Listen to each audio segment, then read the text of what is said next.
এমন নয় যে আমি ক্ষমতা চাই, আমি ক্ষমতায় যেতে চাই, এটাই আমার উদ্দেশ্য, কোশ্চিনকালেও নয়। ক্ষমতায় আমি যাই বা এক্স যাক বা ওয়াই যাক বা জেড যাক, আমরা চাই আল্লাহর জমিনে আল্লাহর দিন কায়েম। ঠিক আছে কথা? ওকে। সেকেন্ড কথা হচ্ছে যে দিন কায়েম যদি ইবাদত হয়, তাহলে দ্বিতীয় বিষয় হচ্ছে এই ইবাদতটা তখনই কবুল হবে যখন তা নবী মুহাম্মদ সাল্লাল্লাহু আলাইহি ওয়াসাল্লামের সুন্নাহ মোতাবেক হবে। এক নম্বর শর্ত কি? এটা হতে হবে এক আল্লাহর জন্যে। দুই নম্বর শর্ত, এটা হতে হবে নবী সাল্লাল্লাহু আলাইহি ওয়াসাল্লামের সুন্নাহ তরিকা মোতাবেক। অন্য কোনো তরিকায়, অন্য কোনো পথ ও পদ্ধতিতে এটা প্রতিষ্ঠাও করা যাবে না, আর করতে গেলেও সেটা ইবাদত বলে গণ্য হবে না। এখন যদি কেউ বলে না, আমি আব্রাহাম লিঙ্কনকেই আমার উসওয়াতুল হাসানা হিসেবে বেছে নিয়েছি, তার পথ ও পদ্ধতিতেই দিন কায়েম করতে হবে, কথাটা কি ঠিক হবে? আমি কার্ল মার্কসকেই বেছে নিয়েছি, মার্কসীয় পদ্ধতিতেই হবে, কথাটা কি ঠিক হবে? আমি জায়নিস্টদেরকে বেছে নিয়েছি, ওরা যেভাবে বোঝাবে সেই মডারেট ইসলাম প্রতিষ্ঠা করলেই দিন কায়েম হবে, ব্যাপারটা কি এমন? আমি লেনিনকে বেছে নিয়েছি, স্ট্যালিনকে বেছে নিয়েছি, আমি মাও সেতুংকে বেছে নিয়েছি, ইত্যাদি ইত্যাদি। এই মানুষগুলোকে বেছে নিয়ে কেউ যদি তাদের রাজনৈতিক বুঝ অনুযায়ী বা শেখানো তরিকা অনুযায়ী আল্লাহর জমিনে দিন কায়েম করতে চায়, তবে সেটা ইবাদত বলে গণ্য কোশ্চিনকালেও হবে না, এবং তার কোনো ফলাফলও আসবে না। কারণ যেহেতু সেটা নবীর তরিকায় হয় নাই, ফলাফল আসার কোনো প্রশ্নই ওঠে না। কথা বোঝা গেছে? আচ্ছা, তিন নম্বর হচ্ছে অবশ্যই ইবাদত কবুল হওয়ার জন্য আমার রিজিকটা হালাল হতে হবে। কি হতে হবে? কোনো হারামখোরদেরকে দিয়ে আল্লাহর জমিনে দিন কায়েম হবে না। দাড়ি টুপিওয়ালা হারামখোর হোক, দাড়ি টুপি ছাড়া হারামখোর হোক, কোনো হারামখোরকে দিয়ে আল্লাহর জমিনে দিন কায়েম হবে না। আসেন, এখন যেহেতু আমরা জানলাম এটা দিন প্রতিষ্ঠা করা, বোঝা, আমল করা, পালন করা, একামতে দিন, এগুলো ইবাদত, তাই আমাদেরকে অবশ্যই নবী সাল্লাল্লাহু আলাইহি ওয়াসাল্লামের পথ ও পদ্ধতি, সুন্নাহ এবং সিরাত থেকেই হেদায়েত সংগ্রহ করতে হবে। তো এতক্ষণ আমরা পুরা সিরাতের যে গল্পটা একটা গল্প আকারে যে শুনলাম, সেশন বাই সেশন, সর্বপ্রথম কোন বিষয়টা মাথায় নাড়া দিয়েছে আপনাদের? প্রথমটা হচ্ছে যে নবী সাল্লাল্লাহু আলাইহি ওয়াসাল্লাম নবুয়ত প্রাপ্ত হওয়ার আগেও যে সমাজটা ছিল, ওই সমাজটাকে আমরা আইয়ামে জাহিলিয়াত বলতাম, মনে আছে? আর ওই আইয়ামে জাহিলিয়াতের যে বৈশিষ্ট্যগুলো, সেগুলো কিন্তু আমরা আলোচনা করেছি, নতুন করে আলোচনা করতে চাচ্ছি না।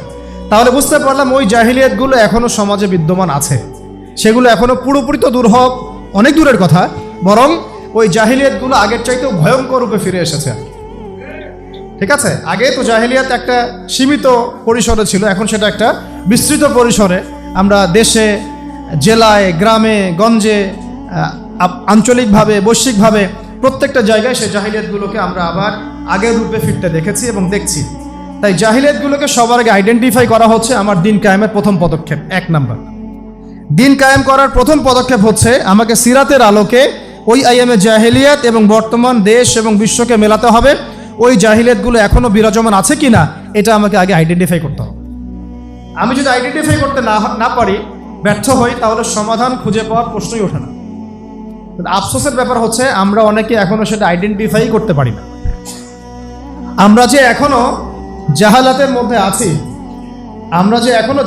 মধ্যে আছি, এটা আমরা এখনো অনেকে আইডেন্টিফাই করতে পারি না। আপনি যে কোনো অর্থ ব্যবস্থার যারা ধারক বাহক বাংলাদেশের, যে কাউকে ডেকে জিজ্ঞাসা করেন যে আপনারা কি মনে করেন আমাদের ইকোনমি খুব ভালো অবস্থায় আছে, এটা কি ধসে যাওয়ার কোনো সম্ভাবনা আছে, বিশ্বের ইকোনমি কি খুব ভালো অবস্থায় আছে, তারা বলবে হ্যাঁ, বিশ্ব এগিয়ে যাচ্ছে, বিশ্ব এগিয়ে যাচ্ছে। রাজনীতি খুব ভালো অবস্থা আছে, হ্যাঁ খুব ভালো অবস্থা আছে, সংস্কার হচ্ছে, সংবিধান সংস্কার হবে, ইলেকশন হবে, আরও ভালো কিছু হবে, এরকমই চিন্তা চেতনা। শিক্ষা, হ্যাঁ শিক্ষা কোনো সমস্যা নাই, things are going all right, তাদের ভাবটা এরকম আর কি। সমাজ, হ্যাঁ সমাজ ঠিক আছে, সংস্কৃতি ঠিক আছে, ওয়ার্ল্ড অ্যাফেয়ার্সও খুব চমৎকার চলছে।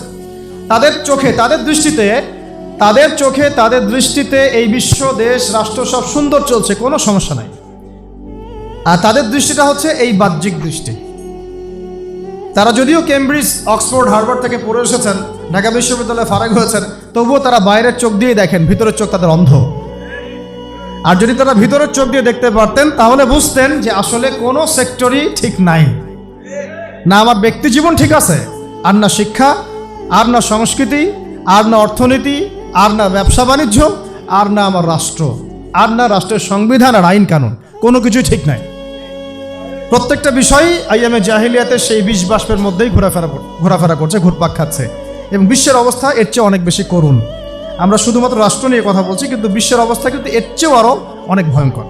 তো প্রথমে আমাদের যে কাজটা করতে হবে সিরাতের আলোকে দিন প্রতিষ্ঠার পথে এগোতে হলে সবার আগে আমাদেরকে ভাই জাহালাত চিনতে হবে। জাহিলিয়াত কোনটা, জাহিলিয়াত কি কি, কত প্রকার, আইএমএ জাহিলিয়াতে কোন কোন জাহিলিয়াত ছিল, সেই জাহিলিয়াতগুলো কি এখনকার দেশে এবং বিশ্বে আছে কিনা, এটা যদি আপনি ফাইন্ড আউট করতে পারেন আপনার কাজ অর্ধেক হয়ে গেছে আলহামদুলিল্লাহ।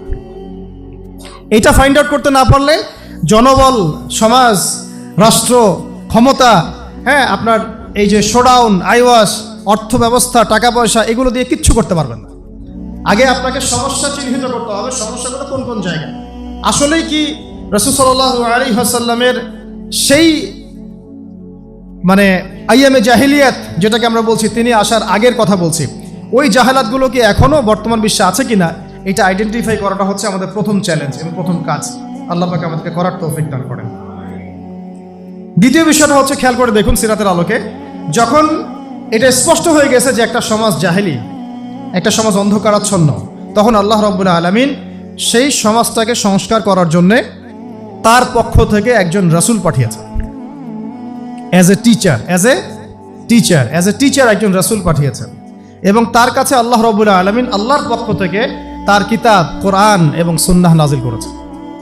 মানে সমাজ সংস্কার করতে হলে, আল্লাহর জমিন থেকে জাহালাত দূর করতে হলে, দিন প্রতিষ্ঠা করতে হলে, ব্যক্তি থেকে নিয়ে রাষ্ট্র পর্যন্ত, আগে আমার একটা জ্ঞানের উৎস লাগবে। একটা কি লাগবে? জ্ঞানের উৎস লাগবে। জাহালাত মানে অন্ধকার, অন্ধকার দূর করতে হলে আমাকে আলো লাগবে।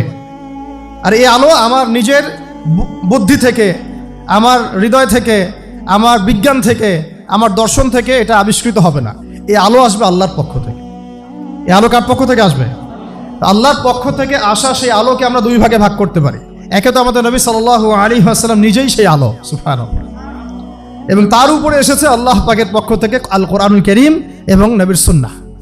এই দুই আলোক পত্রিকা হাতে নিয়ে তিনি এই অন্ধকারাচ্ছন্ন সমাজটাকে সংস্কার করার মিশনে হেঁটেছেন। প্রথম শুরু হয়েছে ইকরা বিসমি রাব্বিকাল্লাযী খালাক দিয়ে, পড়ুন আপনার রবের নামে যিনি আপনাকে সৃষ্টি করেছেন। তারপরে এসেছে ইয়া আইয়ুহাল মুদ্দাসসির, হে কম্বল আবৃত রাসূল, কুম ফাআনযির, আপনি উঠুন সতর্ক করুন। মানে আগে এসেছে পড়াশোনা করার কথা। যখন আমরা সমাজ সংস্কার করতে চাইব, আল্লাহর জমিনে দিন কায়েম করার প্রশ্ন উঠবে, তখন সবার আগে নিজের জীবন থেকে শুরু করতে হবে এবং পড়াশোনা দিয়েই শুরু করতে হবে, জ্ঞান অর্জন দিয়েই শুরু করতে হবে। এটা ছাড়া অন্য কোনো অপশন আমাদের সামনে খোলা নেই। যদি আমরা সেই ওহির জ্ঞানে আলোকিত না হতে পারি, তাহলে আমরা এই অন্ধকারাচ্ছন্ন সমাজকেও আলোকিত করতে পারবো না। সহজ কথা, নিজে যে ব্যক্তি আলোকিত না, সে অন্যকে আলো দিবে কিভাবে? নিজে যেটা আলোকিত না, যে ব্যক্তি বা যে সত্তা আলোকিত না, সে কিভাবে অন্য একটা সত্তাকে আলোকিত করতে পারে? তাই সবার আগে আমাদের প্রয়োজন আল্লাহ পাকের ওহির জ্ঞানের চর্চা বাড়িয়ে দেওয়া। আল্লাহ পাক তৌফিক দান করেন। এবং সেই ওহির জ্ঞানে আলোকিত হয়ে নিজেও এর উপরে আমল করা, আমার পরিবারটাকে সেভাবে গড়া এবং আমার যতটুকু পর্যন্ত আল্লাহ পাক আমাকে ক্ষেত্র দিয়েছেন সেখানেই আলোকে ছড়ায় দেওয়া। ইনশাআল্লাহ এভাবে আস্তে আস্তে সমাজ আলোকিত হবে ইনশাআল্লাহ। তাহলে আমরা সিরাতের আলোকে দিন কায়েমের পথে অন্যতম একটা নিয়ামক হিসাবে পাচ্ছি ওহির জ্ঞান, ওহির জ্ঞানের চর্চা, সেই জ্ঞান শেখা, সেই জ্ঞানের প্রচার করা, প্রসার ঘটানো এবং তার উপরে আমল করা। আল্লাহ পাক বোঝার তৌফিক দান করেন। 3 নম্বর বিষয়টা হচ্ছে, কোন সাহাবী, তাবেঈ, তাবে তাবেঈ কেউই কিন্তু দেখবেন যে একা একা কখনো চলেন নাই, একা একা দিনকে শেখেনও নাই। একা একা চলা তো বহু দূরের কথা, একা একা দিনকে তারা শেখেনও নাই। সবসময় তারা রাসূল সাল্লাল্লাহু আলাইহি ওয়াসাল্লামের সোহবতে থেকেছেন। ওই জেনারেশনের পরের জেনারেশন সাহাবীদের সোহবতে থেকেছেন, তারপরের জেনারেশন তাবেঈদের সোহবতে থেকেছেন, তারপরের জেনারেশন তাবে তাবেঈদের সোহবতে থেকেছেন। মানে এই যে সোহবত, সংস্পর্শ, মানে এটা সিনাই আসবে। আল্লাহ রাব্বুল আলামিন তার নবীর উপরে পাঠিয়েছেন ওহির জ্ঞান, সেটা নিয়ে এসেছেন একজন মালাক ফেরেশতা জিবরাইল আলাইহিস সালাম। তিনি তাকে জড়িয়ে ধরেছেন, সিনাই সম্পর্ক মনে আছে? জড়িয়ে ধরেছেন, ছেড়ে দিয়েছেন, মনে আছে কি? সিনাই সম্পর্ক। পড়েন, ইকরা, আপনি পড়ুন, মা আনা বিকারি, আমি তো পড়তে জানি না। আবার চেপে ধরা হলো, ইকরা, পড়ুন, মা আনা বিকারি, আমি তো পড়তে জানি না। হৃদয়ের সম্পর্ক খেয়াল করেছেন কি? তারপরে তিনি পড়তে পারলেন, ইকরা বিসমি রাব্বিকাল্লাযী খালাক। তো একজন টিচার লাগে, কি লাগে? টিচার লাগে। আমরা এখন এটাকে বলি, একজন ওলামায়ে কেরামদের মধ্যে মুহাক্কিক, বরেণ্য আলেম, মুরব্বী আপনার সাথে আপনার মাথার উপরে থাকতে হবে, নিসবত থাকতে হবে। এভাবেই সিনাই এই জ্ঞানটাকে শিখতে হয়, আমল করতে হয় এবং এর উপরে প্রচার প্রসার দাওয়াত তাজকিয়া সব কিছু এর সাথে রিলেটেড। আল্লাহ পাক আমাদের সবাইকে যেন এরকম বরেণ্য ওস্তাদ দান করে না। 3 নম্বর এটা বিষয় যে একা একা আমার চলা যাবে না, আমাকে ঐক্যবদ্ধ থাকতে হবে এবং আমার মাথার উপরে অবশ্যই বরেণ্য আলেমদের একটা ছায়া থাকতে হবে। অন্তত একজন মুরব্বী আলেম মাথার উপরে রাখা অবশ্যই জরুরি। আল্লাহ পাক তৌফিক দান করে না।